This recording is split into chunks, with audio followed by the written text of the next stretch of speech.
Front Row MMA. We're here at the Hilton in London on UFC Fight Night, and we're joined by Matt Walton. And I think it's probably fair to say you're a bit of a renaissance man in terms of MMA from outside the cage. You have your fingers in a lot of different pies.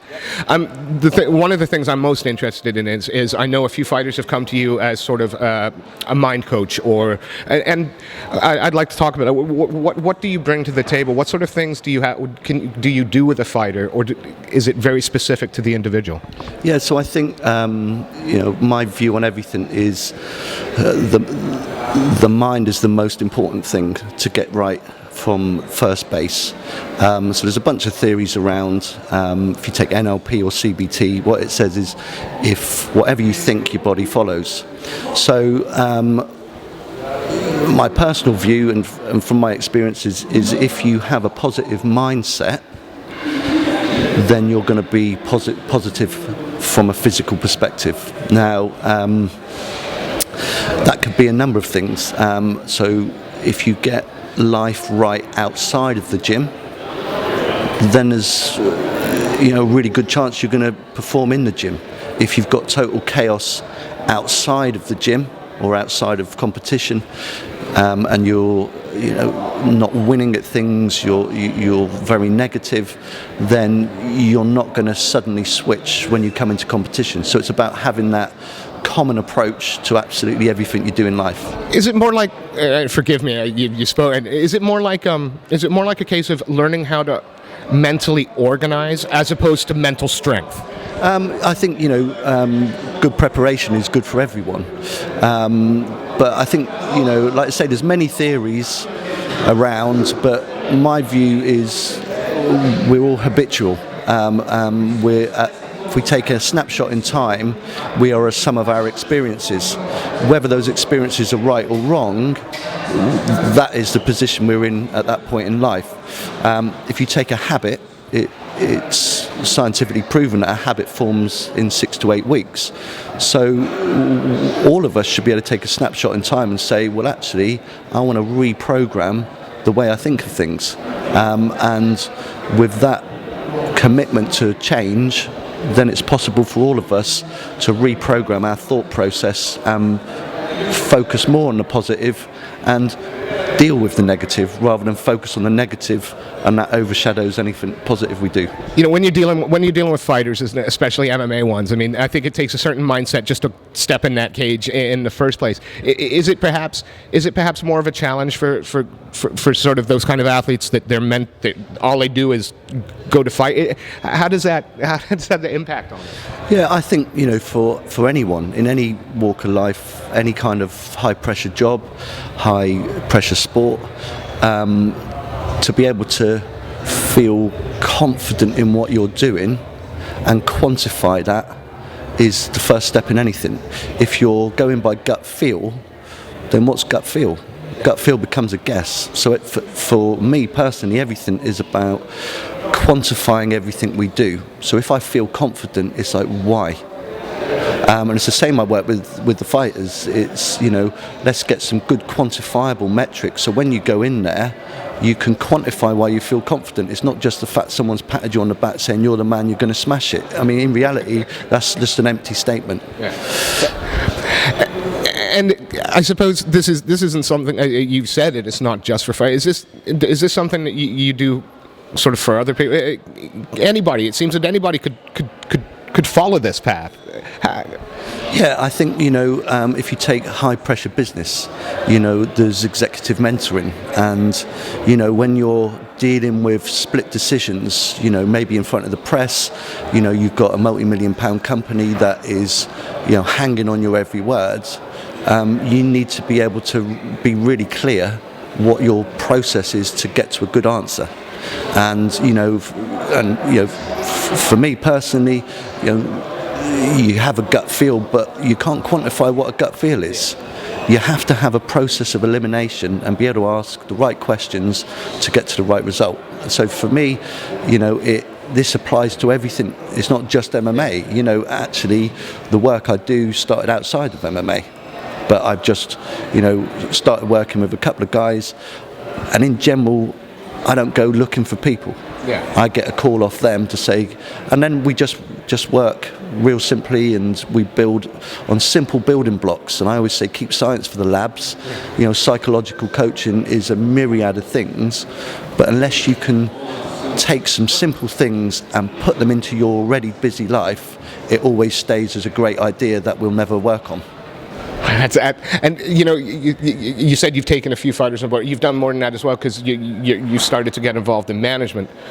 We know that Jimmy Wallhead is with you. We know that he's just recently signed with Cage Warriors. Who else in the UK scene that the UK MMA fans, perhaps not necessarily just the pure UFC fans, might know that who are working with you at the moment? Yeah, so I did quite a bit of work with Che Mills. He's another phenomenal athlete, and I think, you know, my personal view is technically Che Mills, you don't really get much better, and you know, we just work together, and you know, it's all about the mind. You know, for me, when Che left the UFC, that was because he didn't want to stay in there.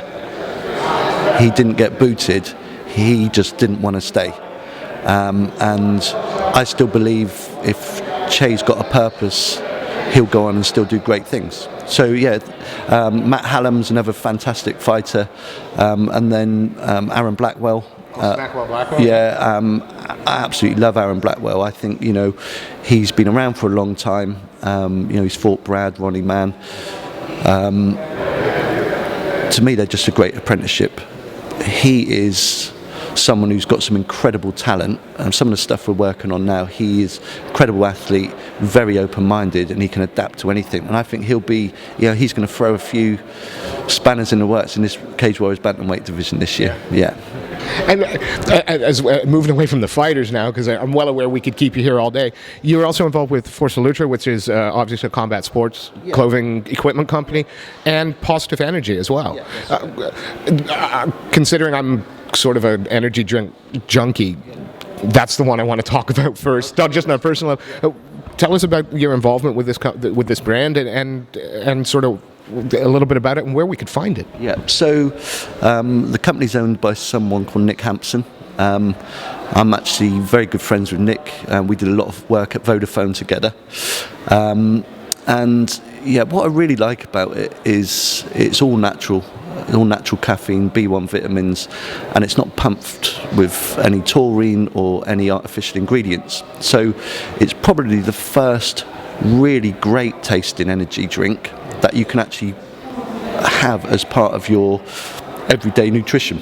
Part of a clean diet. Yeah, as part of a clean diet. And I think, you know, within any sport, it's like, yes, everyone's got to make money, but for me, when I see, you know, someone sponsored by an energy drink which you know is absolutely full of rubbish, it's like, well, what are you standing for?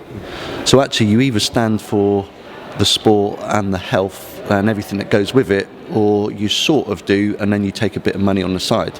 Yeah, if it's got a cool logo. Or whatever, you know, because at the end of the day, you know, everyone needs money to survive. But what I like about Positive Energy is it's a great product. It's a financially really strong, underpinned company. There's going to be some big announcements of it. I've basically been asked to look at the sponsorship across the globe. And that's Positive Energy at the moment. Is it available in gyms? Can it be? Not yet. So basically, this week's going to be the full launch of the product with four new flavors, and there's going to be a big rollout of that. So I don't want to say too much about it. But people should be paying attention. Should be watching out for this now. There's going to be some big headlines on it. Fantastic. Yeah. And of course, Forza Lucha as well. I believe, Clay, you're going to correct me if I'm wrong, but we've had a couple of the 4D boys do product testing in the past with Forza Lucha stuff. So we have a familiarity with the brand. Tell us about your involvement, and again, what we can expect to see in the future from it.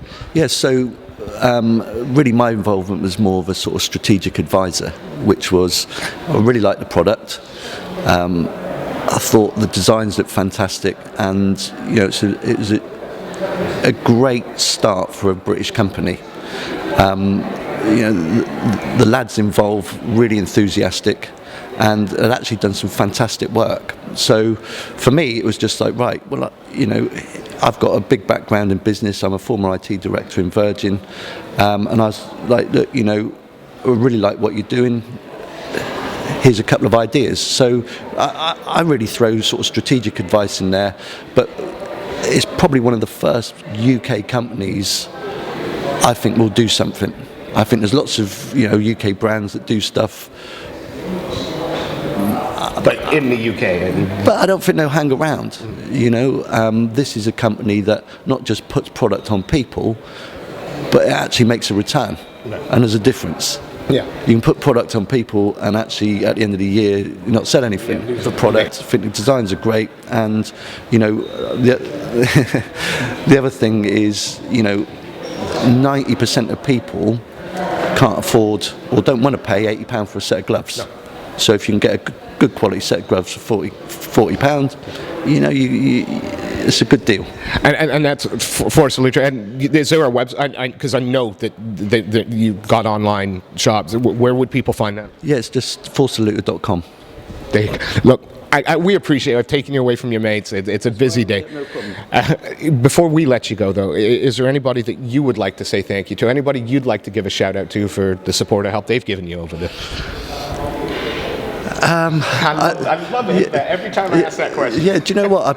Probably the person I look up to most is my father and my wife. I've lots of people I work with. There's actually someone that's sitting over there, Howard Hughes, and so I boxed before I met Howard, but Howard actually got me into Muay Thai boxing in 1992, and we've stayed in contact ever since. So I think they're probably three people that have been really helpful to me. Look, it's been a pleasure to meet you. We look forward to seeing certainly your stable of fighters go to work. Jimmy, Dean, Matty, and Brad, and Aaron. I mean, you've got UK MMA. You got the biggest shows covered there, don't you? Cage Warriors, Bama. You're awesome. Yeah, it's been a pleasure to meet you. Thank you, sir. Thank you.